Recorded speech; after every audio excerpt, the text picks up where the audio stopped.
Bismillahirrahmanirrahim. Assalamualaikum warahmatullahi wabarakatuh. Alhamdulillahilladzi an'ama 'alaina bi ni'matil iman wal islam. Asyhadu an la ilaha illallah wahdahu la syarika lahu wa asyhadu anna Muhammadan abduhu wa rasuluhu la nabiyya ba'dahu. Wa bi sadri wa yassir amri wa hlul 'uqdatam min lisani yafqahu qawli. Raditu billahi rabba wa bil islami dina wa bi Muhammadin nabiyya wa rasulah wa bi siddiqil mawasuna fahma amma ba'd. Yang kami hormati Bapak Ustaz Abdul Kasih, yang kami hormati Bapak-bapak dan adik-adik sekalian yang kami banggakan. Pertama-tama marilah kita panjatkan puji serta syukur kepada Allah Subhanahu wa taala. Dan syukur alhamdulillah pada pagi hari ini 6 Maret 2022 bertepatan dengan tanggal 3 Sya'ban 1443 Hijriah, yang berarti kalau kita puasanya tanggal 3 dari sekarang itu mungkin 1 bulan lagi kita akan memasuki bulan suci Ramadan, yang mudah-mudahan kita semua diberikan umur yang panjang, sehat walafiat, dan kita bisa mengikuti atau melaksanakan ibadah-ibadah yang menurut kita atau semua juga bahwa Ramadan itu peningkatan iman dan takwa buat kita semua. Dan mudah-mudahan kita semua yang pada pagi hari ini, yang Allah mudahkan langkah kita untuk hadir di Mushola Al-Ukhuwah ini, meskipun mungkin letaknya sekarang agak berbeda ya Pak Ustadz ya. Yang kemarin kita masih di dalam, tapi sekarang dalam tahap renovasi. Mohon doa dan dukitnya biar pelaksanaan renovasi ini berjalan lancar sebelum memasuki Ramadan, kita bisa menempati area yang lebih luas lagi, dan mudah-mudahan Mushola Al-Ukhuwah ini bisa lebih makmur lagi, jadi kegiatannya bisa menunjang untuk lebih mendekatkan diri kita kepada Allah Subhanahu wa taala. Shallallahu alaihi wasallam, semoga tercurah melimpah ruah kepada junjungan kita bersama Muhammad sallallahu alaihi wasallam, kepada keluarganya, sahabatnya, hingga kepada umatnya hingga akhir zaman. Hadirin ma'asyiral muslimin, sidang majelis alim rahimahullah. Alhamdulillah pada pagi hari ini kita akan mengkaji dari kitab tafsir Ibnu Katsir, surah An-Nazi'at bagian kedua. Insyaallah kita 1 jam akan bersama-sama dengan guru kita, murabi kita, untuk mengikuti pelajaran demi pelajaran yang mudah-mudahan kita bisa amalkan dalam kehidupan sehari-hari. Mungkin ada sedikit himbauan dari Ketua Satgas Covid, jadi yang menyender itu untuk bisa lebih agak tegas sedikit. Takutnya yang nyender bisa tidur. Ya, jadi ini sudah lama sekali, tapi ini ada himbauan dari Ketua Satgas tadi melalui telepati jaraknya bukan. Tapi nggak apa santai aja Pak, yang penting kita sehat walafiat semua ya. Penyakit Allah angkat, kita berikan kesehatan yang prima. Demikianlah pengumuman atau pembukaan pada pagi hari ini. Kita ikuti pelajaran. Demikian, lebih kurangnya mohon maaf. Ayo kalam. Wabillahi taufiq wal hidayah. Assalamualaikum warahmatullahi wabarakatuh.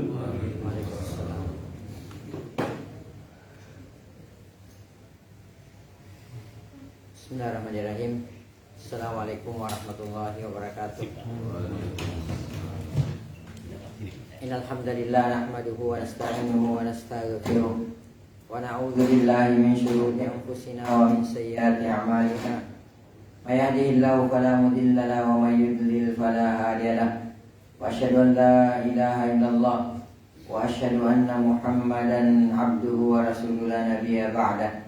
Allahumma shalli wa sallim wa barik wa an'im ala nabiyyina Muhammad wa ala alihi wa sahbihi wa man sara ala nahjihi wa man jahada bi jihadihi wa ihtada bi hadihi wastanna bi sunnatihi wa tamassaka biha ila yaumil mi'ad, amma ba'd. Ya ayyuhalladzina amanu taqullaha haqqa tuqatih wa la tamutunna illa wa antum muslimun. Ya ayyuhan nasu taqu rabbakumul ladzi khalaqakum min nafsin wahidah wa khalaqa minha zawjaha wa batha minhuma rijalan katsiran wa nisaa'a. Wattaqullaha alladzi tasaaluna bihi wal arham. Innallaha kana 'alaikum raqiba. يا أيها الذين آمنوا اتقوا الله وقولوا قولا سديدا يصلح لكم أعمالكم ويغفر لكم ذنوبكم ومن يطع الله ورسوله فقد فاز فوزا عظيما. أما بعد فإن أحسن الكلام كتاب الله وخير الهدى هدى محمد صلى الله عليه وسلم وشر الأمور محدثاتها فإن كل محدثة بدعة وإن كل بدعة ضلالة وكل ضلالة في النار. Ay kama qala Rasulullah sallallahu alaihi wasallam. Tsumma amma ba'd. Bapak-bapak, saudara-saudaraku sidang jamaah salat subuh, a'azzani Allah wa iyyakum. Seperti biasa, mari sejenak kita memanjatkan puji dan syukur kehadirat Allah Subhanahu wa taala. Yang mana sampai pada subuh hari yang sangat berbahagia ini, Allah Subhanahu wa taala masih senantiasa memberikan kepada kita berbagai macam karunia dan kenikmatannya. Di antaranya nikmat kesehatan, nikmat kesempatan dan waktu luang. Dan yang terbesar adalah nikmat Islam, nikmat iman, nikmat taufik, nikmat hidayah, nikmat sunnah serta nikmat tauhid.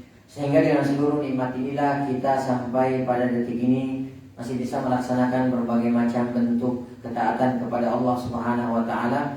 Masih bisa melaksanakan sunnah-sunnah Rasulullah sallallahu alaihi wasallam dan masih bisa menunaikan berbagai macam kewajiban-kewajiban kita sebagai seorang muslim, sebagai seorang mukmin. Di antaranya melaksanakan sholat subuh secara berjamaah, alhamdulillah. Lalu kemudian dilanjutkan dengan thalabul ilmi. Kemudian selanjutnya tak lupa pula salam dan salawat semoga senantiasa tercurahkan atas junjungan Nabiullah Muhammad sallallahu alaihi wasallam. Nabi yang telah membawa kita, Nabi yang telah mengeluarkan dan menuntun kita dari gelap dan pekatnya alam jahiliyah menuju kepada terangnya alam Islam yang sempurna. Bapak-bapak, saudara-saudaraku sidang jamaah salat subuh rahimani wa rahimakumullah taala jami'a. Sebelum kajian ini saya mulai, saya sedikit hendak mengingatkan kepada diri saya pribadi dan kepada bapak-bapak, saudara-saudaraku sekalian yang saya cintai karena Allah Subhanahu wa taala, bahwa hari ini kita berada di awal bulan Sya'ban, ya tepatnya di tanggal 3 Sya'ban. Nah, bulan Sya'ban ini sesungguhnya adalah bulan di mana kaum muslimin banyak yang melalaikan. Kenapa? Apa alasan sehingga kaum muslimin banyak yang melalaikan bulan Sya'ban? Karena bulan Sya'ban ini terletak di antara bulan suci, bulan haram, yaitu bulan Rajab, ya Rajab Mudhar dan bulan Ramadan yang mulia. Ya, jadi diapit oleh dua bulan yang agung. Ya, bulan Rajab adalah salah satu bulan haram, salah satu bulan suci dari 4 bulan suci. Kemudian bulan Ramadan adalah bulan yang mulia, bulan yang sangat agung, bulan kalau istilah kita bulan sejuta ampunan, sejuta kemuliaan, sejuta maghfirah. Nah, oleh karenanya bulan Sya'ban ini banyak dilalaikan oleh manusia karena dia diapit oleh 2 bulan mulia ini, ya. Nah, oleh karenanya Rasulullah SAW di bulan Sya'ban tersebut itu Rasulullah SAW sangat banyak berpuasa.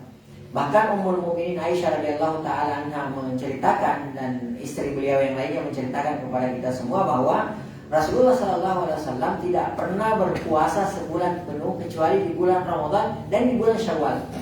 Jadi selain bulan Ramadan, puasa beliau sallallahu alaihi wasallam adalah yang terbanyak adalah bulan Sya'ban. Bahkan ya Ummul Mukminin Aisyah radhiyallahu taala anha menceritakan kepada kita semua bahwa Rasulullah sallallahu alaihi wasallam pernah berpuasa 1 bulan penuh di bulan Sya'ban. Nah, Rasulullah sallallahu alaihi wasallam itu pernah ditanya bahwa apa alasannya sehingga yang bertanya kepada Rasulullah SAW adalah Usamah bin Zaid radhiyallahu taala anhuma. Beliau bertanya kepada Rasulullah SAW, ya Rasulullah, wahai Rasulullah SAW, ya alangkah banyaknya Anda berpuasa di bulan Sya'ban. Ya, apa alasannya? Jadi ditanya oleh Usamah bin Zaid radhiyallahu taala anhuma. Apa alasannya sehingga Rasulullah SAW banyak berpuasa di bulan Sya'ban? Maka jawaban beliau sallallahu alaihi wasallam adalah karena di bulan Sya'ban itu banyak dilupakan, banyak dilalaikan oleh manusia. Ya, banyak dilupakan dan dilalaikan oleh manusia. Ini alasan beliau yang pertama. Kemudian alasan yang kedua, kenapa beliau banyak berpuasa di bulan Sya'ban? Karena ya setiap tahunnya itu amalan seorang hamba itu diangkat naik kepada Allah Subhanahu wa taala. diperlihatkan kepada Allah Subhanahu wa taala. Dan kata Rasulullah SAW, saya suka, saya ingin, saya mencintai ketika amalan saya diangkat naik menghadap kepada Allah, diperlihatkan kepada Allah Subhanahu wa taala, wa ana shaim, dan saya dalam keadaan berpuasa. Ya, jadi inilah alasan kenapa Rasulullah SAW banyak berpuasa di bulan Syaban. Dan ternyata subhanallah, inilah sunnah, salah satu sunnah, ya, amalan sunnah, salah satu sunnah yang banyak ditinggalkan oleh kita sekarang ini kaum muslimin di bulan Syaban, yaitu memperbanyak apa? Memperbanyak puasa. Ya, jadi kalau misalnya di antara antum ada yang mau berpuasa sebulan penuh di bulan Syaban ini, silahkan. Mungkin ada yang hanya mau mengambil Senin, Kemis, ya, atau Ayyamul Bidnya saja, atau mungkin sekalian coba-coba di bulan ini gitu kan, seperti itu. Sehari puasa sehari tidak gitu ya kan, seperti itu. Nah, jadi bulan Syaban ini adalah merupakan ya mukaddimah, seperti mukaddimah kalau kata para ulama, mukaddimah untuk memasuki bulan Ramadan. Sehingga ketika masuk bulan Ramadan, kita sudah terbiasa untuk taat kepada Allah Subhanahu wa taala, kita sudah terbiasa melakukan amalan-amalan soleh. Kemudian bulan Syaban ini juga disebut oleh para ulama kita sebagai Syahrul Qurra. Ya, Syahrul Qurra. Apa itu Syahrul Qurra? Bulannya para pembaca Al-Quran. Ulama-ulama salaf kita, para salaf kita, ketika masuk bulan Syaban, ya, di antara mereka bahkan ada yang meninggalkan aktivitas duniawinya, menutup tokonya, dalam rangka apa? Untuk fokus untuk membaca Al-Quran. Ya, jadi inilah yang terjadi di bulan Syaban ini, yang banyak dilupakan oleh kita karena kita sudah melewati satu bulan suci, yaitu bulan Rajab. Kemudian kita mungkin bersiap-siap untuk memasuki bulan Ramadan. Baik, Bapak-bapak sekalian yang semoga dirahmati oleh Allah Subhanahu wa taala. Kita akan melanjutkan atas izin dan taufik dari Allah Subhanahu wa taala pembacaan kitab tafsir Ibnu Katsir rahimahullahu taala rahmatan wasi'ah, yaitu surah An-Nazi'at bagian yang kedua. Baik. Kemudian ya, pada pertemuan yang telah lalu kita sudah membacakan ayat yang ke-6.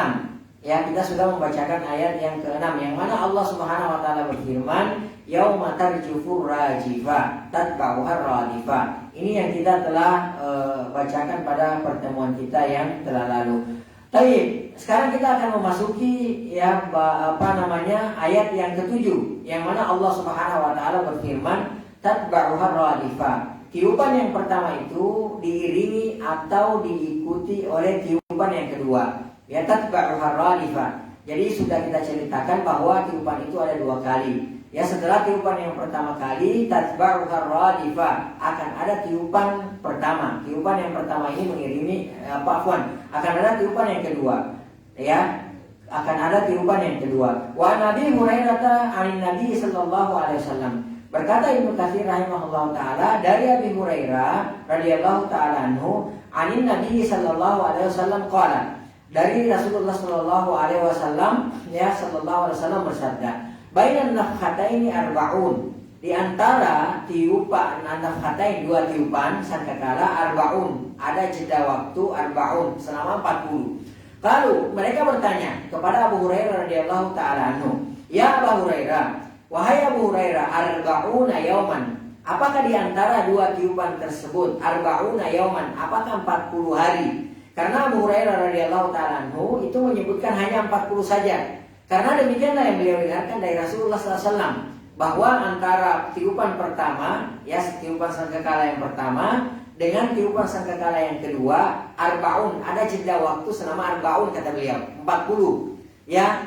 Nah, kemudian para sahabat bertanya, sahabat yang lainnya bertanya, ya, arba'una yauman, apakah yang antum masukkan? Yang dimasukkan itu adalah arba'una yauman, 40 hari. Jadi jeda antara tiupan sangkakala yang pertama dengan yang kedua itu 40 hari. Kemudian Abu Hurairah radhiyallahu taala mengatakan, abaitu, saya enggan untuk menjawabnya, karena demikianlah yang beliau dengarkan dari Rasulullah Shallallahu Alaihi Wasallam. Artinya beliau tidak bisa memastikan apakah itu 40 hari, 40 bulan atau 40 tahun. Jadi beliau hanya mengatakan 40. Ya, kalau kemudian para sahabat yang lainnya bertanya lagi, arba'una sanatan, apakah jeda antara an-nafkhatain, 2 tiupan sangkakala tersebut adalah arba'una sanatan, 40 tahun? Qala, maka Abu Hurairah radhiyallahu taala menjawab, abaitu, aku enggan untuk menjawabnya. Qalu, maka mereka bertanya lagi, arba'una syahra, apakah 40 bulan antara jeda antara tiupan sangkala pertama dan yang kedua. Maka beliau lagi-lagi mengatakan abaitu, saya enggan untuk menjawabnya.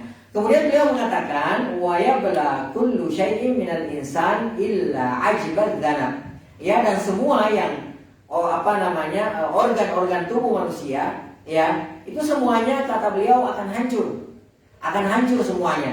Tidak akan berbekas kecuali satu, illa ajbal dzanab, kecuali tulang ekor. Jadi subhanallah, ya, alangkah kuatnya tulang ekor kita yang diciptakan oleh Allah Subhanahu wa taala. Jadi kalau misalnya ada seorang hamba yang meninggal, lalu kemudian entah berapa juta tahun lagi misalnya, atau entah berapa ribu tahun lagi kiamat akan terjadi, semua bagian dari kita, semua organ-organ tubuh kita itu semuanya akan hancur, ya, semuanya akan dimakan tanah, semuanya akan menyatu dengan tanah. Karena kita ini bersumber dari tanah, ya, kita ini diciptakan dari tanah. Ya, dari berbagai macam model tanah. Ini kita diciptakan dari berbagai model macam tanah. Lalu kemudian ditiupkanlah ruh kepada kita, kan seperti itu. Nah, ketika kita meninggal dunia, kalau dulu pas Nabiullah bapak kita semua, Nabi Adam alaihissalam diciptakan, yang terakhir kali ditiupkan adalah ruh. Ya, kalau proses kita ketika kita hendak meninggal dunia, yang pertama kali dicabut adalah apa? Ruh. Ya, kalau dulu terakhir kali ditiupkan adalah ruh. Nah, ini yang pertama, proses perjalanan kita untuk menuju akhirat yang pertama kali dicabut itu adalah ruh. Ya. Nah, setelah ruh kita dicabut oleh Allah Subhanahu wa taala, kita dikuburkan, maka lambat laun, ya, semua anggota tubuh kita akan hancur. Ya, semuanya akan hancur, itu pasti. Ya, semuanya akan hancur kecuali satu, yaitu tulang ekor kita. Itulah yang tidak akan hancur. Tsumma yunazzilullahu minas sama'i ma'a. Kemudian kata Rasulullah SAW, kemudian Allah Subhanahu wa taala menurunkan air dari langit. Fayambutuna kama yambutu al-baqlu. Maka kemudian, ya, tulang ekor tersebutlah akan tumbuhlah kita seperti tumbuhnya tumbuh-tumbuhan. Ya, jadi nanti ketika kita hendak dibangkitkan oleh Allah Subhanahu wa taala, Allah Subhanahu wa taala menurunkan hujan terlebih dahulu. Ya. Nah, setelah Allah Subhanahu wa taala menurunkan hujan, maka akan tumbuhlah kita seperti tumbuh-tumbuhan yang dibangkitkan, ditumbuhkan. Seperti itu yang dikabarkan oleh Rasulullah Shallallahu alaihi wasallam. Muttafaqun alaih. Hadis ini disepakati oleh Imam Bukhari dan Imam Muslim rahimahumullah taala. Baik. Kemudian berkata Ibnu Katsir rahimahullah taala, qala Ibnu Abbas. Ibnu Abbas radhiyallahu taala anhu berkata, ya, huma an-nafkhatani al-ula was-tsaniyah. Yang dimaksudkan di sini adalah, kata beliau radhiyallahu ta'ala anhu, adalah tiupan sangkakala, yaitu tiupan yang pertama dan tiupan yang kedua. Kita juga sudah pernah menjelaskan pada pertemuan-pertemuan yang telah lalu bahwa tiupan sangkakala itu ada 2 kali. Ya, tiupan yang pertama, hancurlah semua yang ada di atas permukaan bumi, di alam semesta ini, illa masya Allah, kecuali siapa yang dikehendaki oleh Allah Subhanahu wa taala, kecuali yang dikehendaki oleh Allah Subhanahu wa taala. Kemudian tiupan yang kedua, nah dari tiupan yang kedua itu semua akan dibangkitkan oleh Allah Subhanahu wa taala. Nah, Ibnu Abbas di sini radhiyallahu taala anhuma, beliau menafsirkan mengatakan bahwasanya huma keduanya yang dimaksudkan adalah an-nafkhatani, 2 tiupan sangkakala, al-ula was-tsaniyah, yang pertama dan tiupan yang kedua. Wa hakadha qala Mujahid wal Hasan, dan demikianlah juga yang dikatakan oleh Mujahid dan Al-Hasan rahimahumullah taala, juga dikatakan oleh Qatadah dan Ad-Dhahhak, wa ghairu wahidin, dan serta yang lainnya, bukan hanya satu orang yang berpendapat seperti ini. Kemudian wa an Mujahid, ya, Imam Ibnu Katsir rahimahullah taala mengatakan wa an Mujahid, dan dari Imam Mujahid, beliau mengatakan ammal ula, adapun tiupan sangkakala yang pertama, wahia qauluhu jalla wa ala, sebagaimana yang difirmankan oleh Allah Subhanahu wa taala, yauma tarjufur rajifah, sesungguhnya, ya, kamu akan dibangkitkan pada hari ketika tiupan pertama mengguncangkan alam. Ya, fakakaulihi jallat azamatu. Kemudian seperti firman Allah Subhanahu wa taala dalam Al-Quran surah Al-Muzammil ayat 14, yauma tarjuful ardu wal jibal, pada hari bumi dan gunung-gunung berguncangan, ya, itu ketika ditiupkan sangkakala. Wasanya, dan tiupan yang kedua, wahia ar-radifah, ya, yaitu tiupan yang kedua disebut sebagai ar-radifah. Fahiya kaqaulihi, seperti firman Allah Subhanahu wa taala dalam surah Al-Haqqah ayat 19. Wa humilatil ardu, lalu diangkatlah bumi oleh Allah Subhanahu wa taala, wal jibalu, demikian pula gunung-gunung, fadukkata dakkatan wahidah, lalu dibenturkan keduanya dengan sekali bentur. Ya, baik. Qala Imam Ahmad, kemudian berkata Al-Imam Ahmad rahimahullahu taala, haddatsana Waqi' telah menceritakan kepada kami, haddatsana Sufyan telah menceritakan kepada kami, an Abdullah bin Muhammad bin Aqil, dari Abdullah bin Muhammad bin Aqil, ani bin Tufail bin Ubay, dari Ibnu At-Tufail bin Ubay bin Ka'ab, an abihi qala, dari ayahnya beliau berkata, qala Rasulullah sallallahu alaihi wasallam, Rasulullah sallallahu alaihi wasallam bersabda, ja'at ar-rajifah, tiupan yang pertama, kata Rasulullah SAW, yang mengguncangkan dilakukan, tatba'uha ar-radifah, lalu diiringi dengan tiupan yang kedua, ja'al mautu bima fihi, maka datanglah maut berikut segala sesuatunya. Datanglah maut kalau bahasa kita berikut dengan tetek bengeknya seperti itu. Faqala rajulun, maka ada seseorang bertanya kepada Rasulullah SAW, ya Rasulullah, wahai Rasulullah SAW, ara'aita in ja'altu salati kullaha 'alaika, bagaimana pendapat Anda? Ini kan Rasulullah SAW menceritakan tentang tiupan sangkakala, kondisi pada hari kiamat tersebut. Setelah Rasulullah mengatakan ya bahwa tiupan pertama yang mengguncangkan dilakukan, lalu diiringi dengan tiupan yang kedua, maka datanglah maut berikut segala sesuatunya. Maka ada seorang laki-laki bertanya kepada Rasulullah, ya Rasulullah, bagaimana pendapat Anda jika aku menjadikan semua salawatku semua untukmu?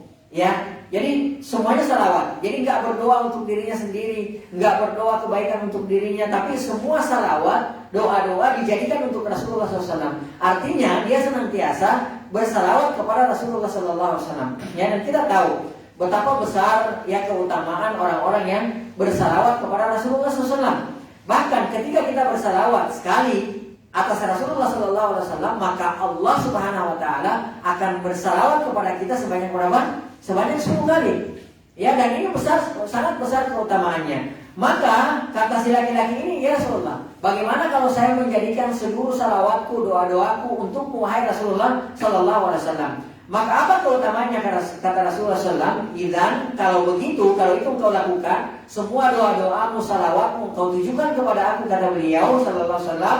Idzan yakfikallah. Kalau begitu Allah Subhanahu Wa Taala akan mencukupkan kau. Jadi walaupun misalnya dia tidak berdoa untuk dirinya sendiri, ya Allah berikan kepadaku rezeki, luaskan rezekiku, ya Allah sehatkan aku, ya Allah mudahkan urusanku, dan lain sebagainya. Permintaan-permintaan kebaikan dunia berkaitan dengan duniawi maupun ukhrawi, kalaupun tidak lakukan itu, tapi dia terus bersalawat kepada Rasulullah SAW, kata Rasulullah SAW, idzan, kalau begitu itu engkau lakukan, yakfikallah, Allah Subhanahu Wa Taala akan mencukupkan kau. Ya, jadi kita nggak boleh memandang remeh ya yang namanya salawat ini. Ya, kita nggak boleh memandang remeh yang namanya salawat ini. Dan yang namanya salawat ini tidak perlu ribet kalau kita mau salawat. Ya, contoh misalnya ketika kita mendengarkan nama Rasulullah SAW disebut, maka apa yang kita lakukan? Spontan kita mengatakan apa? Allahumma shalli wa sallim ala Muhammad, atau alaihi salatu wassalam. Ini sudah cukup, kata para ulama, ya, diantaranya mengatakan ini adalah Syekh Utsaimin rahimahullah taala. Ketika misalnya kita mengatakan sallallahu ala nabiyina Muhammad, Allah, atau Allahumma shalli wa sallim ala Muhammad, ya, maka itu sudah cukup. Yang yang akan dibalas oleh Allah Subhanahu Wa Taala sebanyak 10 kali. Kan seperti itu. Jadi nggak usah repot-repot, ya. Nah, kalau mau sempurna lagi, bacalah sholawat Ibrahimiyah. Dan ini yang paling utama yang contohkan oleh Nabi kita Nabi Muhammad Sallallahu Alaihi Wasallam. Allahumma sholli ala Muhammad wa ala ali Muhammad kama shollaita ala Ibrahim wa ala ali Ibrahim innaka Hamidum Majid. Demikian seterusnya. Inilah yang disebut sebagai sholawat Ibrahimiyah. Dan ini yang paling utama. Nah, bahkan orang-orang yang tidak bersalawat itu, orang-orang yang enggan untuk tidak bersalawat itu, maka Jibril alaihissalatu wassalam itu pernah mendoakan kecelakaan kepada orang-orang seperti ini. Ya, orang yang mendengarkan nama Rasulullah Sallallahu Alaihi Wasallam misalnya disebut, jadi ada orang yang mengucapkan Nabi Muhammad Sallallahu Alaihi Wasallam atau Rasulullah Sallallahu Alaihi Wasallam, lalu kemudian dia diam saja, ya dia tidak ada reaksi, dia tidak bersalawat kepada Rasulullah SAW. Maka apa yang terjadi? Orang-orang yang seperti ini didoakan kecelakaan oleh Jibril, lalu kemudian diaminkan oleh Rasulullah SAW. Bayangkan, yang mendoakan adalah Sayyidul Malaikat, imamnya para malaikat, malaikat terbaik yang mendoakan kecelakaan. Yang mengaminkan adalah manusia terbaik, Sayyidul Anbiya'i war Rusul, penghulunya para nabi dan rasul, penghulunya manusia, orang yang paling bertakwa di atas permukaan bumi ini, orang yang paling dicintai oleh Allah Subhanahu wa taala. Kata Jibril, syaqiya abdun, celaka seorang hamba, ya. Celaka seorang hamba wahai Muhammad ketika dia mendengarkan namamu disebut falam yusalli alaika, lalu kemudian dia tidak bersalawat atasmu. Kata Rasulullah, amin, ya. Rasulullah SAW mendoakan, hati-hati. Jadi jangan sampai kita termasuk orang yang terkena doa keburukan dari Jibril yang sudah diaminkan oleh Rasulullah SAW. Hati-hati, ya. Dan Rasulullah SAW pernah katakan bahwa manusia yang paling pelit yang ada di atas permukaan bumi ini adalah manusia yang ketika disebutkan nama Rasulullah SAW dia tidak bersalawat atas Nabi kita Nabi Muhammad SAW. Jadi hati-hati ya. Jangan cuek aja kalau Nabi Muhammad SAW disebut. Segera bersalawat kepada Nabi kita Nabi Muhammad SAW. Nah, Rasulullah mengatakan, "Idzan, kalau begitu yakfikallah, Allah akan mencukupkan engkau, ya. Ma ahammaka min dunyaka wa akhirataka." Dari semua kesusahan dunia dan akhiratmu. Ini yang akan terjadi ketika seorang hamba bersalawat kepada Nabi kita Nabi Muhammad SAW. Jadi semua ditujukan kepada Rasulullah SAW. Jadi kalau ada di antara kita yang sanggup semuanya salawatnya dijadikan untuk Rasulullah SAW, maka lakukan itu karena keutamanya sangat luar biasa. Baik. Kemudian berkata Imam Ibnu Katsir rahimahullah taala, wa qad rawa at-Tirmidzi. Kemudian Imam At-Tirmidzi juga meriwayatkan, wa Ibnu Jarir, juga Ibnu Jarir, wa Ibnu Abi Hatim, juga ya Ibnu Abi Hatim, min hadits Sufyan ats-Tsauri, dari hadits Sufyan ats-Tsauri rahimahullah taala, bi isnadihi ya mithlihi, dengan isnadnya sepertinya walaf Tirmidzi, dan lafaznya bagi Imam At-Tirmidzi, wa Bani Abi Hatim, juga Ibnu Abi Hatim.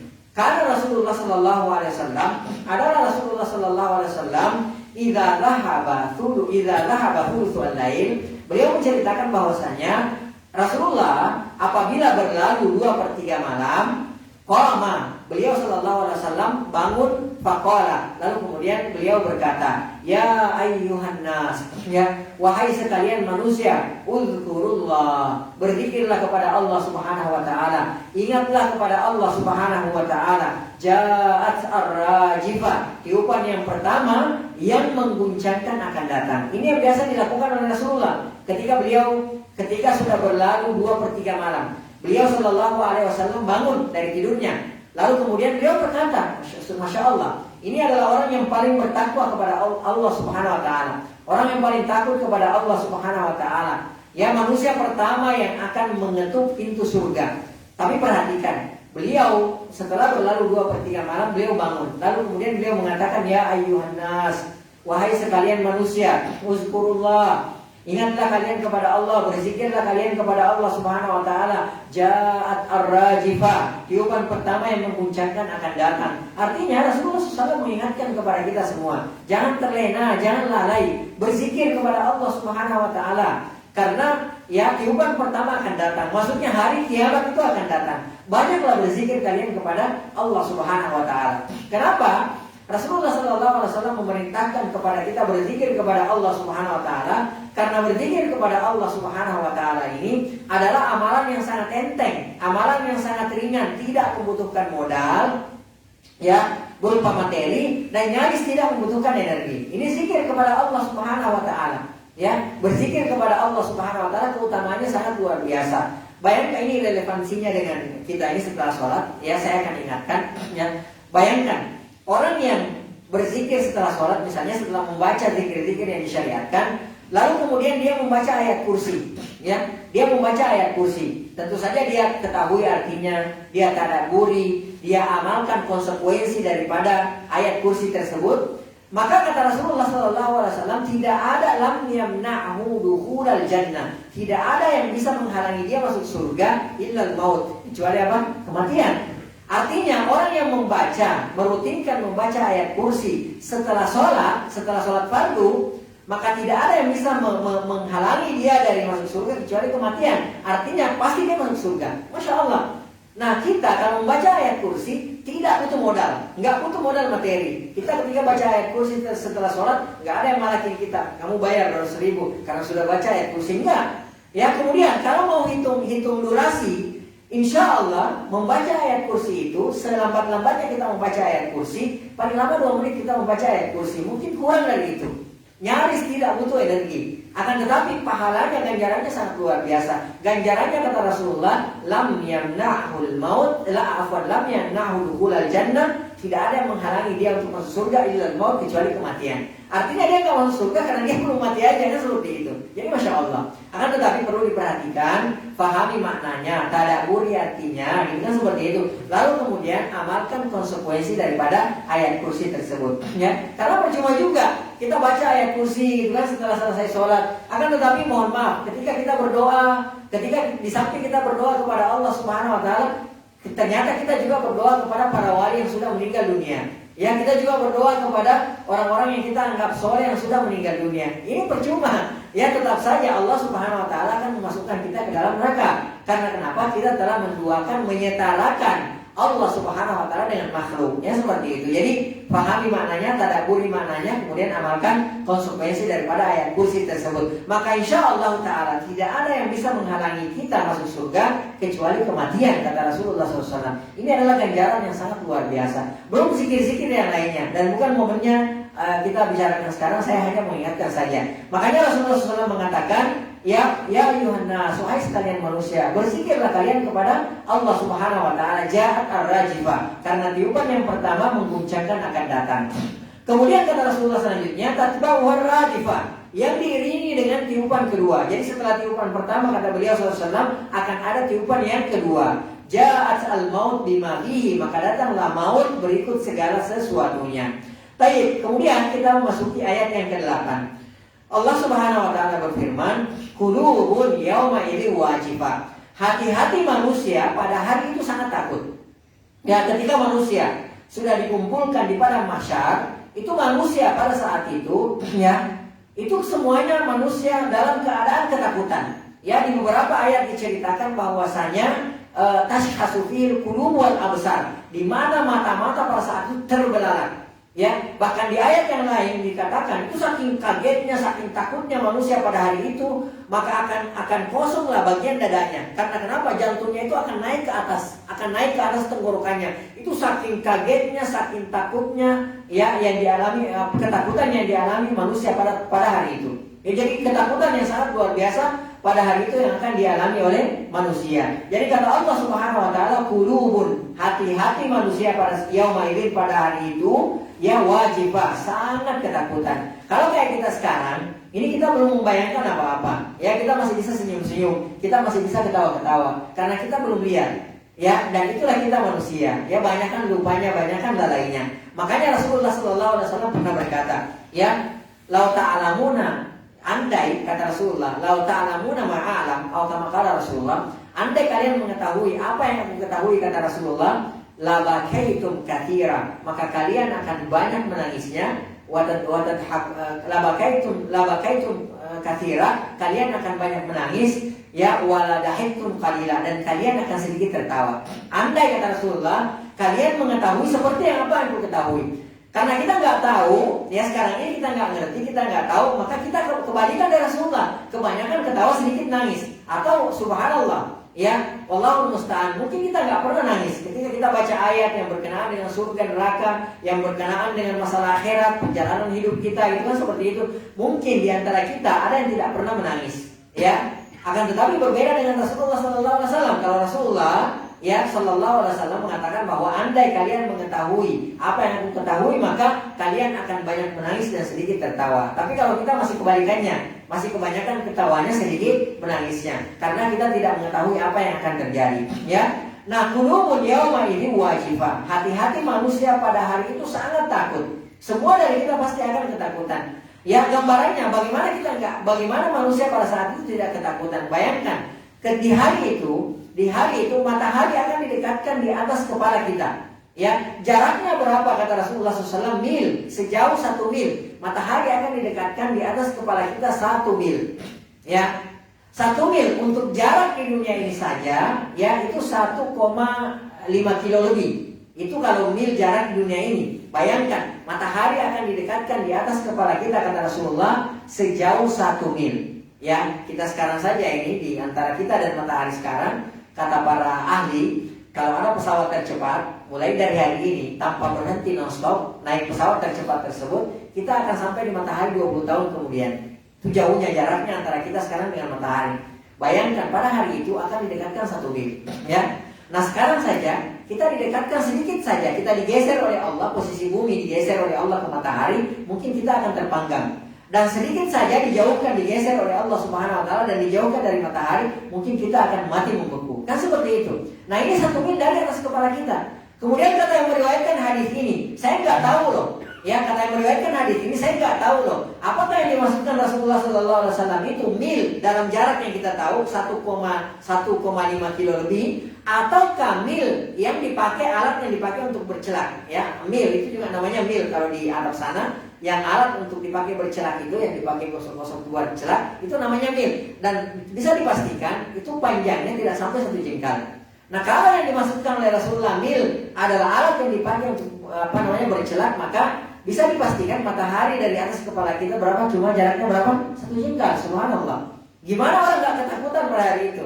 Gimana nggak mata-mata terbelalak? Gimana hati-hati tidak ketakutan ketika terjadi kondisi yang sangat dahsyat tersebut? Ya. Baik, kemudian berkata Ibnu Katsir rahimahullah taala, qulubun yauma idzin wajibah. Hati-hati manusia pada hari itu sangat takut. Qala Ibnu Abbas, berkata Ibnu Abbas radhiyallahu taala anhuma, yakni maksudnya adalah khaifah. Jadi yang dimaksudkan di sini wajibah, kata Ibnu Abbas penafsiran beliau radhiyallahu taala anhuma, yang dimaksudkan adalah khaifatun. Khaifatun itu artinya ketakutan. Wa kadza qala Mujahid wa Qatadah. Demikianlah yang dikatakan oleh Mujahid dan Qatadah rahimahumullahu taala jami'an. Baik. Kemudian ya, di ayat yang ke-9 Allah Subhanahu wa taala berfirman, "Absaruha khashi'ah." Ya, kemudian pandangan manusia pada hari itu tunduk. Jadi tidak ada yang berani tidak ada yang berani mendongakkan kepalanya. Semua mata-mata, semua pandangan tertunduk pada hari itu. Itu saking takutnya kepada Allah Subhanahu wa taala. Nah, dalam Al-Qur'an surah Al-Ghasyiyah ayat 2, ya juga digambarkan oleh Allah Subhanahu wa taala. Allah Subhanahu wa taala berfirman, "Wujuhun." Ya, pada hari itu banyak wajah-wajah kata Allah Subhanahu wa taala. Wujuhun yauma idzin. Pada hari itu banyak wajah-wajah khasyi'ah yang tertunduk hina. Ya, dalam surah Al-Ghasyiyah ayat 2. Ya, kata Allah Subhanahu wa taala, ya wujuhun yauma idzin. Banyak wajah-wajah pada hari itu tertunduk terhina. Ya, khasyi'ah tertunduk terhina, ketakutan pada hari itu. Ya, kemudian kata Allah Subhanahu wa taala, tasla naran hamiyah. Ya, taslah wujuhun yauma idzin khasyiyah. Pada hari itu banyak ya wajah yang tertunduk terhina. Ya, amilatun nasibah. Kata Allah Subhanahu wa taala, padahal dulunya mereka di dunia itu amilatun. Ya, amilatun, orang yang sudah bercapek-capek, ya, amilatun nasibah, bercapek-capek, berpeluh-peluh melakukan amalan-amalan yang dianggap itu amalan baik. Ya, yang dia anggap itu amalan yang saleh. Dulu di dunia seperti itu, dia beramal dengan sebanyak-banyaknya, dia merasa beramal dengan sebaik-baiknya. Akan tetapi kata Allah Subhanahu wa taala, tasla naran hamiyah. Akan tetapi ternyata dia dilemparkan, dimasukkan ke dalam neraka yang menyala-nyala. Ya. Tapi kenapa kira-kira Allah Subhanahu wa taala mengatakan bahwa amilatun nasibah, dulu di dunia mereka bercapek-capek, berlelah-lelah melakukan amalan-amalan yang dia anggap soleh, yang dia anggap baik, taslanaran hami, akan tetapi dia dimasukkan ke dalam neraka yang menyala-nyala. Kenapa terjadi seperti itu? Karena amalnya cacat. Ya, amalnya cacat, artinya tidak diterima oleh Allah Subhanahu wa taala. Kenapa tidak diterima oleh Allah Subhanahu wa taala? Ada dua kemungkinan. Ya, kemungkinan pertama, boleh jadi amalan yang dia lakukan itu sudah ikhlas, ya ikhlas semata-mata hanya karena Allah Subhanahu wa taala, akan tetapi ternyata tidak mengikuti tuntunan Rasulullah sallallahu alaihi wasallam. Ya, ini kemungkinannya. Atau kemungkinan yang kedua, dia sudah mengikuti tuntunan Rasulullah SAW. Ketika dia beramal, melakukan amalan soleh, sudah sesuai dengan tuntunan Rasulullah, sudah sesuai dengan SOP. Ya, jadi kalau Rasulullah mengatakan kalau sholat begini, dia sudah lalui itu SOP itu. Akan tetapi ternyata apa yang terjadi? Dia tidak ikhlas.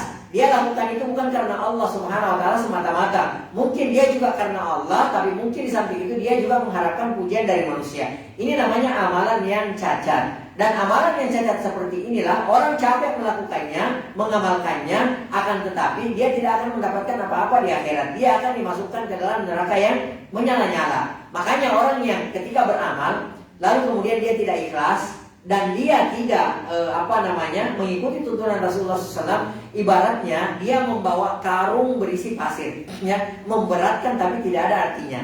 Ya, berat bagi dia, capek bagi dia, bahkan boleh jadi dia keseleo ketika dia angkat karung pasir itu yang berisi pasir itu, atau boleh jadi dia pinggangnya patah, akan tetapi dia tidak mendapatkan apa-apa. Ya, dia tidak mendapatkan apa-apa karena kenapa? Amalannya cacat. Itu perumpamaannya. Maka pentingnya ketika kita beramal, ya perhatikan yang dua ini. Pastikan penuhi kedua SOP ini ketika kita beramal. Yang pertama, pastikan bahwa amalan yang kita lakukan semata-mata hanya untuk Allah karena Allah Subhanahu wa taala. Yang kedua, pastikan bahwa amalan yang kita lakukan tersebut sesuai dengan tuntunan Rasulullah Sallallahu Alaihi Wasallam. Barulah kita tidak menjadi orang-orang yang merugi. Baik. Kemudian selanjutnya, ya, kata beliau, kata Al-Imam Ibnu Katsir rahimahullah taala, absaruha khashi'a, ay absaru ashabiha, yakni pandangan mata orang-orang yang mengalaminya tunduk. Wa innama udhifa ilaiha lil mulabasa. Sesungguhnya kata kerja di sini dikaitkan dengan pandangan mata, mengingat ia menunjukkan gejala kejiwaan yang dialami oleh pelakunya. Ya. Jadi orang yang menundukkan pandangan itu, ini menunjukkan akan kejiwaan pelakunya, yang menunjukkan akan ketakutannya orang yang tertunduk pandangannya tersebut, merasa terhina, merasa tertunduk. Gimana sih kita di dunia ini kalau misalnya dihinakan sama orang, ya kita sudah nggak bisa mengucapkan satu kata, apa yang kita lakukan itu biasanya kita hanya bisa tertunduk. Ya, coba untuk perhatikan misalnya, kalau misalnya ada berita-berita kriminal itu, biasanya kalau ada pihak kepolisian bawa tersangka, ya. Kemudian ada jumpa pers misalnya, tangannya diborgol gitu kan, dipakaikan baju tahanan, itu nggak ada orang yang ketika dibawa seperti itu dia plong-plong gitu, cengar-cengir, itu nggak ada. Kecuali kalau orang gila, biasanya apa? Tertunduk. Dia tertunduk ke bawah, dia nggak bisa mengucapkan satu kata apapun. Nah, ini menunjukkan pelaku kejiwaan kepada orang yang menundukkan pandangan tersebut.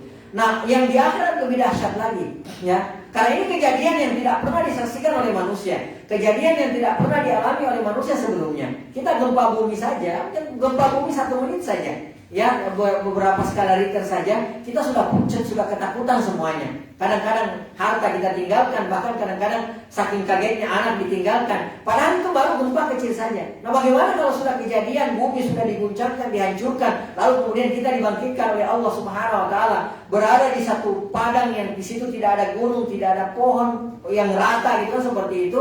Lalu kemudian di situ orang-orang semua para telanjang, ya, karena sibuk memikirkan diri masing-masing, akhirnya tidak ada lagi yang memperhatikan antara satu dengan yang lainnya. Baik. Kemudian selanjutnya kata beliau, air dalilatun haqiratun. Makna yang dimaksudkan di sini adalah mereka tampak hina dan rendah. Mimma ayanat minal ahwal, karena menyaksikan huru-hara yang mengerikan lagi sangat menakutkan pada hari kiamat tersebut. Baik, kemudian selanjutnya ayat ke-10, yaquluna a inna lamarduduna bil akhirah. Allah Subhanahu wa taala berfirman di ayat yang ke-10 di surat An-Nazi'at ini, ya, yaqulun, orang-orang kafir itu berkata. Jadi yaqulun di sini, mereka di sini yang dimaksudkan adalah orang-orang kafir, ya. Mereka berkata, a inna lamarduduna bil akhirah. Apakah sesungguhnya kami atau kita benar-benar dikembalikan kepada kehidupan yang semula? Jadi mereka bertanya-tanya. Orang-orang kafir itu tidak orang-orang kafir itu mereka tidak pernah percaya yang namanya hari kebangkitan. Makanya hati-hati, jangan sampai ada keraguan di hati kita tentang adanya hari kebangkitan. Karena di antara salah satu rukun keimanan kita adalah mempercayai kan adanya hari kiamat. mempercayai akan adanya hari kebangkitan, mempercayai akan adanya hari hisab. Jangan sampai kita ragu, ya. Karena kalau kita meragukan adanya hari kebangkitan, itu artinya kita telah membatalkan keimanan kita. Kita telah membatalkan keislaman kita. Jadi jangan sampai itu terjadi. Orang-orang kafir itu mereka tidak percaya, apalagi di zamannya Rasulullah. Sering kita sampaikan bahwa orang-orang kafir di zaman Rasulullah SAW, kaum musyrikin, mereka itu percaya adanya Allah. Ya, mereka percaya adanya Allah. Bahkan mereka berdoa juga kepada Allah. Mereka juga beribadah kepada Allah. Mereka juga menyembelih, ya, kadang-kadang tujuannya untuk Allah Subhanahu wa taala. Akan tetapi yang mereka tidak bisa terima, yang mereka tidak bisa percaya adalah adanya hari kebangkitan. Itu yang mereka nggak bisa percaya. Ya, mereka di dalam banyak ayat dalam Al-Quran, ada dalam surah As-Sajdah, kemudian ada dalam surah Al-Isra kalau tidak salah. Mereka akan bertanya, apakah ketika kita sudah jadi tulang belulang, sudah hancur, apakah kita akan kembali dibangkitkan oleh Allah Subhanahu wa taala? Itu keraguan mereka, ya. Mereka nggak tahu kalau kita dulunya nggak ada dari nggak ada, sama sekali dari tidak ada kitanya dulu. Lalu kemudian Allah menjadikan kita, mengadakan kita. Kalau kita dari tiada saja, logikanya kan seperti itu. Kalau kita dari tiada saja Allah adakan kita, maka dengan gampangnya pula Allah Subhanahu wa taala akan membangkitkan kita dari yang pernah ada, kan seperti itu.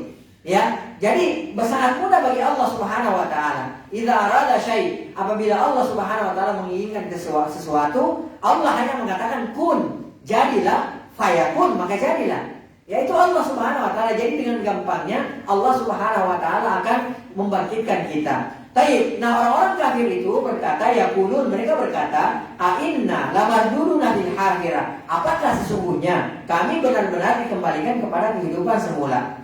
Baik, berkata Ibnu Katsir rahimahullah taala, ya, yakni musyriki Quraisyin, ya, wa man qala bi qaulihim, yaitu orang-orang musyrik Quraisy, ya, orang-orang musyrik Quraisy dan orang-orang yang sependapat dengan mereka. Ya, artinya selain mereka. Yang dimaksudkan di sini adalah orang-orang kafir Quraisy di zaman Rasulullah SAW dan orang-orang yang seperti mereka juga pada hari ini. Karena banyak manusia pada hari ini juga tidak percaya akan adanya hari kebangkitan. Ada yang mengklaim bahwa saya percaya akan adanya hari kebangkitan, ya. Akan tetapi kelakuannya, amalannya, perilakunya tidak menunjukkan orang-orang yang percaya akan adanya hari kebangkitan. Ya, yang yang mohon maaf, yang mencuri tetap mencuri, yang meminum khamar tetap minum khamar, yang berzina tetap berzina, yang korupsi tetap korupsi, yang melakukan transaksi ribawi tetap melakukan transaksi ribawi, dan maksiat lainnya dia tetap melakukan. Padahal dia mengatakan, dia mengklaim dirinya percaya akan adanya hari kemudian. Akan tetapi, ya, kelakuannya tidak menunjukkan orang yang menunjukkan akan percaya pada hari kemudian.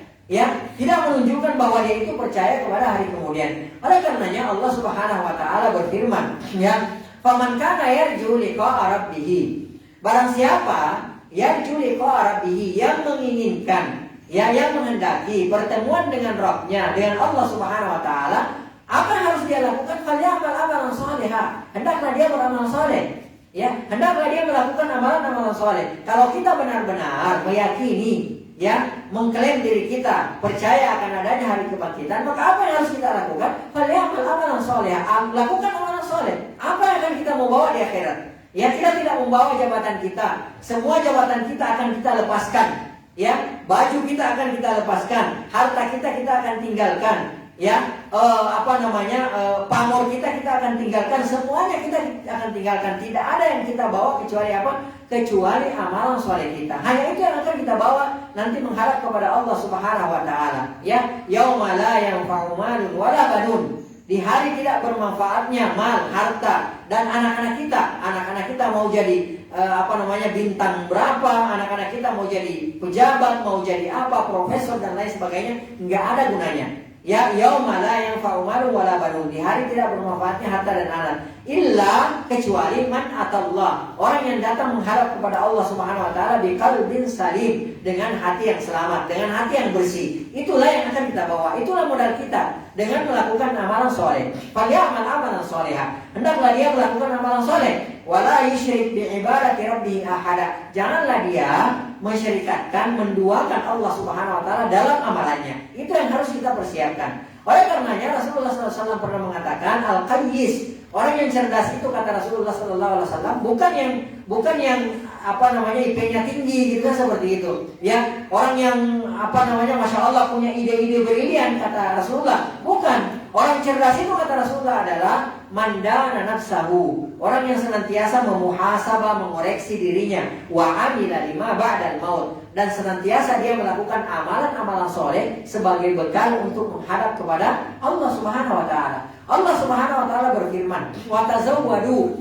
Ya, "Wa tazawwadu," kata Allah Subhanahu wa taala, berbekallah kalian. Fa inna khairaz zadi taqwa, karena sebaik-baik bekal kata Allah Subhanahu wa taala adalah ketakwaan. Bukan bukan bintang yang bertaburan, ya, bukan pangkat kita, bukan jabatan kita, bukan harta kita. Akan tetapi kata Allah Subhanahu wa taala, fa inna khairaz zadi taqwa, sebaik-baik bekal itu adalah ketakwaan kepada Allah Subhanahu wa taala. Yakni musyriki Quraisy wa man qala biqaulihim. Yang dimaksudkan adalah kaum musyrikin Quraisy yang berkata itu, yaqulun, mereka berkata, dan orang-orang yang sependapat dengan mereka. Fi inkaril ma'adi yastab'iduna wuqu al-ba'thi ba'da al-masiri ila al-hafirati wa hiya al-qubur, qalahu Mujahid. Ya.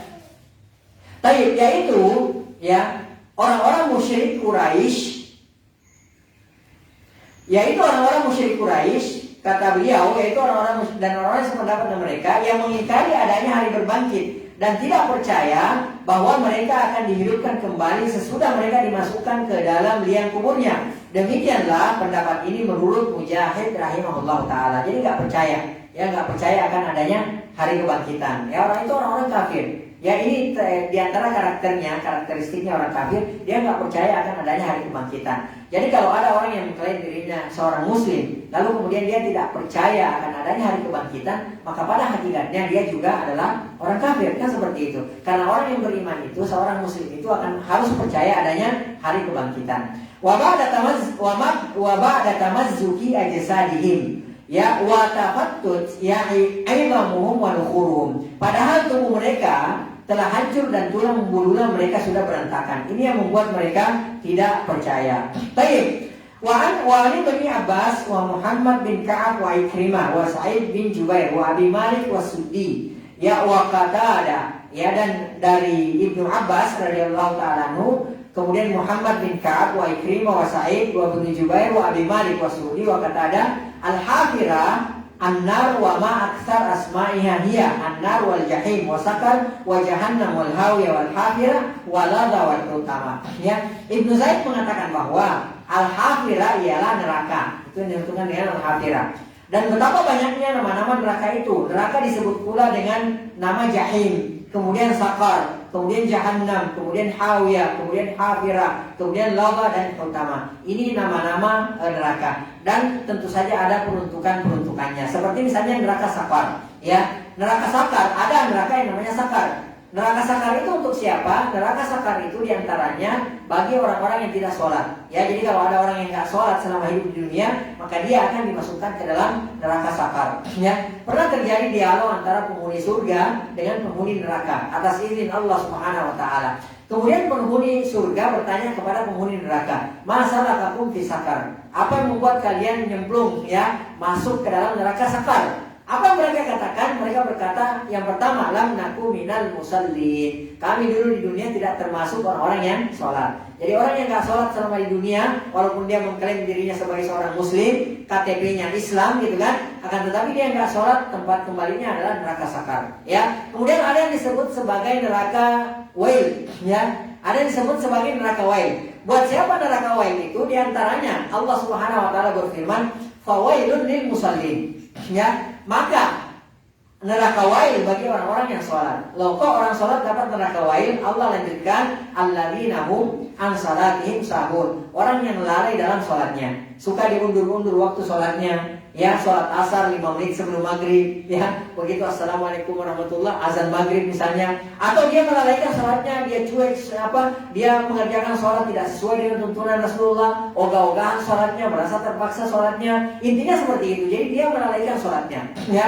Kemudian Rasulullah SAW juga pernah bersabda, fawailul lil aqab, kecelakaan neraka wail bagi tumit-tumit. Maksudnya di sini apa? Maksudnya kata Rasulullah, orang yang berwudu, ya, pada saat dia berwudu, maka ternyata tumitnya itu ada yang tidak terkena air. Ya, ada yang tidak terkena air, ada yang tidak terluput, dan ini banyak. Dan saya sendiri biasa menyaksikan. Ada orang berwudu, Masya Allah. Ketika dia berwudu kayak mandi, air tertumpah kayak satu ember. Akan tetapi ternyata tidak kena tumitnya. Ya, tumitnya itu sampai tidak basah, bahkan ada yang ketinggalan, tidak basah. Orang-orang seperti ini diancam neraka wail oleh Rasulullah. Jadi ini nggak main-main ancamannya. Kata Rasulullah, fawailul lil aqab, kecelakaan bagi tumit-tumit, artinya tidak basah ketika dia berwudu. Dan ini banyak kejadian. Ya, coba selesai gitu. Padahal dia nggak gosok-gosok tumitnya. Ternyata yang kena cuma bagian depannya saja. Ternyata di belakang sini di bawah tumitnya ada yang tidak terkena air. Orang-orang semacam ini diancam neraka wail oleh Rasulullah SAW. Jadi hati-hati ya ketika berwudu. Ya santailah berwudu pelan-pelan. Ya, air sedikit sebagaimana tuntunan Rasulullah. Kalau kayak kita sekarang subhanallah, ketika kita berwudu seperti mandi. Bahkan kita kalau di samping orang-orang berwudu seperti itu, kita juga ikut mandi gitu. Kadang-kadang saya kalau melihat orang seperti itu daripada penyakit hati, saya agak jauh karena ngebasahin kita. Padahal Rasulullah SAW tuntunannya kalau wudu itu sedikit air saja, ya sedikit air saja. Mungkin ada yang bertanya di antara kita, oh kan di zaman Rasulullah air sedikit. Enggak, Rasulullah mengatakan walaupun engkau berwudu di sungai, walaupun engkau berwudu di tempat yang airnya mengalir, ketika berwudu jangan berlebihan, jangan boros. Bahkan ya, kalau antum mau nanti suatu saat kita akan praktekkan ya, kita bisa berwudu dengan setengah gelas ini dan itu dapat. Ya insya Allah Taala. Nanti kapan-kapan kita praktekkan. Jadi biar kita enggak kalau berwudu itu enggak seperti mandi. Subhanallah, banyak di antara kita ketika berwudu itu seperti mandi. Ya ada yang sampai 1 ember kali itu habis itu airnya. Itu karena banyaknya air yang dia pergunakan. Padahal ya insya Allah Taala dengan setengah gelas ini kita bisa berwudu seperti yang dicontohkan oleh Rasulullah SAW. Wallahu Taala alam bisawab. Mungkin hanya ini yang bisa kita sampaikan pada pertemuan kita kali ini. Mudah-mudahan yang sedikit ini bisa membawa manfaat terutama bagi diri saya pribadi dan bagi saudara bapak-bapak, saudara-saudaraku yang dirahmati oleh Allah Subhanahu wa Ta'ala. Mohon maaf jika ada yang salah atau ada yang keliru. Yang salah dan yang keliru itu murni dari saya pribadi, dari syaitan dan dari lemahnya ilmu. Sementara yang benar itu semua datangnya dari Allah Subhanahu wa Ta'ala. Apa yang salah, apa yang keliru dari penyampaian saya tadi, Allah dan Rasulnya berlepas diri dari kekeliruan tersebut. Naktafi bihadzal qadar wa nahtatim bi subhanakallahumma bihamdik nasyhadu an la ilaha illa anta nastaghfiruka wa natubu ilaik. Hadanillahu wa iyyakum wa sallallahu ala nabiyyina Muhammad wa ala alihi washabihi ajma'in. Wa akhiru da'wana alhamdulillahirabbil alamin. Assalamualaikum warahmatullahi wabarakatuh. Waalaikumsalam warahmatullahi wabarakatuh. Mungkin saya kasih waktu 5 menit. Mungkin ada jamaah yang mau bertanya. Pak Ustaz, Pak Eskot. Kalau ada ya dari Pak Ustaz. Kayaknya tidak ada Pak Ustaz. Saya hitung Pak Ustaz sampai 5 menit. 1, 2, 3.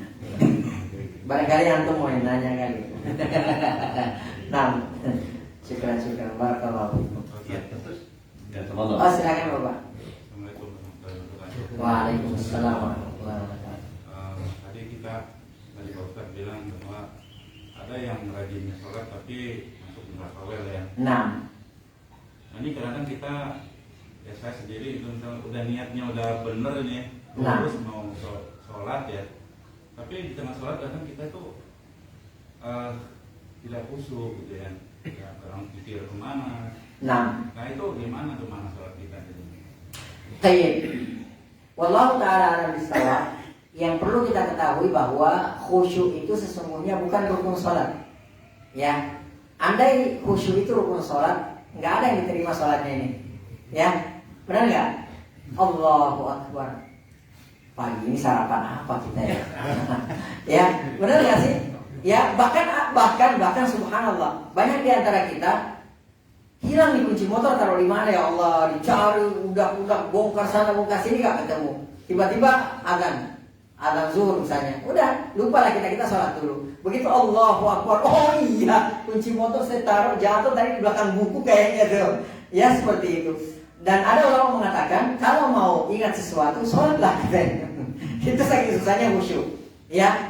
Nah makanya kata Allah Subhanahu Wa Taala illa alal khashiin. Ya innaha lakabira. Jadi sholat itu adalah merupakan perkara yang berat. Ya wa innaha lakabira. Dalam surah Al-Baqarah Allah katakan itu wa innaha lakabira. Perkara sholat itu adalah perkara yang berat. Illa alal khashiin, kecuali orang-orang yang khusyuk. ya, kecuali orang yang khusyuk, ya. Nah, khusyuk ini sesungguhnya perlu kita ketahui bahwa bukanlah rukun dari sholat. Karena kenapa? Rukun itu, pengertian daripada rukun itu harus ada, harus kita laksanakan. Tidak bisa gugur dengan lupa, bukan tidak bisa gugur dengan lupa, dengan ketidaktahuan, dan tidak bisa digugurkan dengan sujud sahwi. Ya, berbeda dengan wajib sholat, kan seperti itu. Nah, rukun ini bukan bagian dari khusyuk. Khusyuk ini bukan bagian dari rukun. Karena andai khusyuk ini merupakan bagian dari rukun sholat, ya, nggak ada yang selamat ini di antara kita. Ya, alhamdulillah, ya, Allah Subhanahu Wa Taala Maha mengetahui kelemahan hambanya. Maka khusyuk tidak dimasukkan ke dalam rukun sholat. Akan tetapi, ya, orang yang makanya kan orang yang sholat itu kan bertingkat-tingkat pahalanya. Kata Rasulullah SAW, orang yang sholat berjamaah saja itu bertingkat-tingkat. Ada yang 25 derajat, ada yang 27 derajat, kan seperti itu. Karena berbeda-beda bertingkat-tingkat, ya, kekhusyuannya. Bahkan dalam hadis dikatakan bahwasanya ya sesuai kadar sholat kita itu pahalanya sesuai dengan kekhusyuan kita. Jadi kalau misalnya kita mampu khusyuk 100%, dan ini mungkin hanya bisa dilakukan oleh manusia-manusia sekaligus Rasulullah dan para sahabatnya radhiyallahu taala anhum ajma'in. Adapun kita, ya, mungkin ada di antara kita mungkin yang 80%, yang 50%, 25%, 10%, ya sesuai itulah kadar pahala yang akan kita dapatkan. Tapi kita harus berusaha.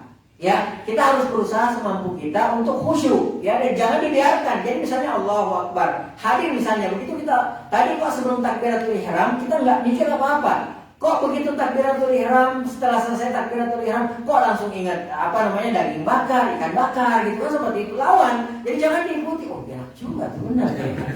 Ikut itu alurnya, dilawan, di stop. Stop, ingat lagi kepada Allah Subhanahu Wa Taala. Hadir lagi, stop lagi, ingat lagi kepada Allah. Karena mohon maaf, banyak di antara kita dia ikuti itu alurnya, permainannya. Oh ya betul, dia ikuti alur ceritanya, hayalannya itu. Ini nggak boleh, kita stop pada saat itu. Ya, kita kembali lagi kepada Allah Subhanahu Wa Taala. Jadi insya Allah Taala, ketika misalnya nih kita tidak khusyuk, ya kita sudah berusaha lawan. Ya, kita kembalikan lagi, datang lagi, kita kembalikan lagi. Ya, insya Allah Ta'ala maka sholat kita sah. Akan tetapi tentu saja sesuai dengan kadar kekhusyuan. Jadi semakin khusyuk kita, maka semakin besar pahala yang akan didapatkan. Jadi misalnya di satu ruangan ini di sini misalnya ada 50 orang, ya, sholat berjamaah, ya, bareng-bareng sholat berjamaah, berbeda-beda pahalanya. Karena kenapa? Ya sesuai dengan kekhusyuan kita, tingkatan kekhusyuan kita. Semakin khusyuk kita kepada Allah Subhanahu Wa Taala, maka semakin besar pahala yang akan kita dapatkan.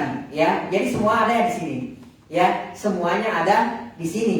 Makanya para sahabat radhiyallahu taala majma'in kayak Abu Bakar misalnya, ya, boleh jadi sahabat yang lainnya sama amalannya dengan Abu Bakar. Akan tetapi yang membedakan yang ada di dalam sini, ketakwaannya, keimanannya, kekhusyuannya, itu yang membedakan. Makanya ketika ada sahabat Khalid bin Al-Walid radhiyallahu taala anhu, biasa manusiawi, ya, menghina sahabat yang lain, misalnya mungkin ngebully atau ngeledek gitu. Kalau nggak salah Ibnu Mas'ud radhiyallahu taala anhu diledek, ya, karena kakinya kecil sebelah, jadi kayak main fisik lah gitu.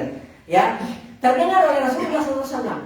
Apa yang beliau katakan? Ya, kata Rasulullah SAW kepada Khalid bin Al-Walid dan yang lainnya, kita semua. Ini Rasulullah katakan kepada seorang sahabat loh. Akan tetapi sahabat yang masuk Islam belakangan. Ya, Rasulullah katakan kepada mereka, Lau anfaka ahadukum zahaban mithla Uhud. Anda ini, salah seorang di antara kalian bisa berinfak emas sebesar gunung Uhud. Tahu kan gunung Uhud? Bentangan panjangnya itu 7-8 km. Bentangan lebarnya itu 2-3 km. Tingginya 180 atau 200 meter. Itu gunung Uhud. Kata Rasulullah, andai ada di antara kalian yang mampu berinfak emas sebesar gunung Uhud, kemudian kalian infak kalian tersebut tidak akan bisa menyamai infaknya sahabatku segenggam gandum, atau bahkan separuhnya. Coba, apalagi kita, sahabat yang belakangan masuk Islam saja digituin oleh Rasulullah, apalagi kita. Apa yang membuat amalan mereka besar? Ya, karena ini, di dalam ini, niatnya, hatinya, keimanannya, kekhusyuannya. Ini yang membuat amalan mereka besar. Makanya kata Ibnu Mubarak radhiyallahu ta'ala anhu, makanya ada yang namanya tazkiyatun nufus, ya. Kita selalu harus membersihkan jiwa kita. Karena kekhusyuan ini muncul dari jiwa yang sehat. qalbun salim, dari hati yang bersih. Kalau hati kotor itu susah khusyuknya. Ya, kalau hati kotor, dunia, ingatnya hanya dunia dan dunia, itu susah untuk khusyuk. Akan tetapi kalau hati kita usahakan, kita bersihkan, maka insya Allah itu akan khusyuk atas taufik dari Allah Subhanahu Wa Taala. Kata Ibnu Mubarak, ya rahimahullah taala, rubba amalin sagirin. Berapa banyak amalan yang di mata manusia itu terlihat kecil sedikit. Ya, tu'adzimuhu niyah, akan tetapi dibesarkan menjadi besar nilainya karena apa? Karena niat. Ini kan di dalam. Wa rubba amalin kabirin. Berapa banyak amalan yang besar yang di mata manusia itu proyek kebaikan yang besar. Ya, mungkin di mata manusia mega proyek gitu kan, seperti itu. Ya, tusaddiruhu niyah, dikecilkan oleh niat. Jadi semua ada di sini. Ya, ini yang harus kita bersihkan, harus kita perbaiki agar supaya kita bisa khusyuk dalam sholat kita. Ya, dan salah seorang yang dijanjikan kemenangan, ketenangan adalah orang-orang yang alladzina hum an sholatin khashi'un. Nah, mereka yang bisa khusyuk dalam sholatnya. Wallahu taala a'lam bishawab. Nah, baik, mungkin pertanyaan tadi sebetulnya itu mewakili hampir semua seluruh mungkin ya. Dan mewakili saya. Nah, dan itu juga saya teringat bahwa setan itu memang tidak berhenti untuk menggoda. Meskipun mungkin malas sudah mau masuk ke masjid, setan terus menggoda sampai kita sholat. Tapi mudah-mudahan kita berlindung pada Allah Subhanahu Wa Taala. Mudah-mudahan niat kita, ibadah kita diterima oleh Allah Subhanahu Wa Taala. Jazakumullah khairan katsiran, kami ucapkan pada Pak Ustadz yang telah memberikan ilmunya. Terima kasih pada para jamaah yang selalu hadir untuk mengikuti dan haus untuk ilmu. Mudah-mudahan kita diberikan istiqomah. Insya Allah ketemu lagi mungkin kita di bulan Ramadan. Allah berikan kalau puasanya tanggal 3 ya. Insya Allah. Demikianlah pengajian pada pagi hari ini. Kita tutup dengan doa kafaratul majelis. Subhanallahumma wa bihamdik, asyhadu an la ilaha illa anta, astaghfiruka wa atubu ilaik. Lebih kurangnya mohon maaf. Akhirul kalam. Wabillahi taufiq wal hidayah. Assalamualaikum warahmatullahi wabarakatuh.